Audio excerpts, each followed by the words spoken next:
Hello, Dave here. In this video, I'm going to show you how to do a simple compression test on your side-by-side. In my case, this is my Coleman UT400. So let's get started. Okay, in this step, what we're going to do is take the boot off the spark plug.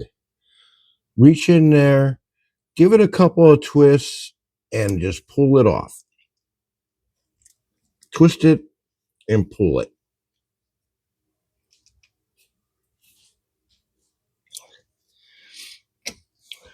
Okay.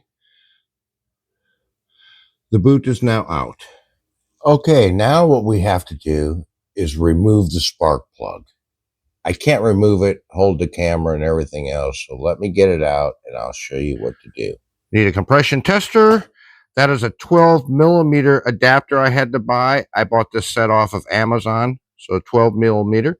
You screw that into the hole when you take the spark plug out. Okay, I got the compression tester all hooked up to the spark plug hole. Gonna go over here, put the pedal to the metal, and just crank it over. See what you got.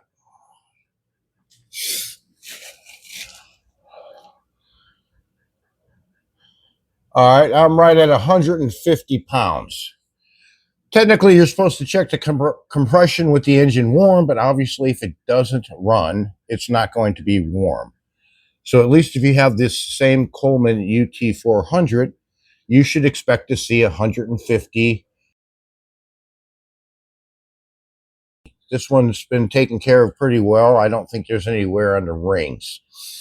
If your compression's way lower than that, really the next test to do would be a bleed down test. I'll make a video on that shortly. The one thing you could try if your compression is low, on the low side, put some drops of oil in the cylinder and do the test again. And if it goes up by a considerable amount, that's usually an indicator that the rings are bad.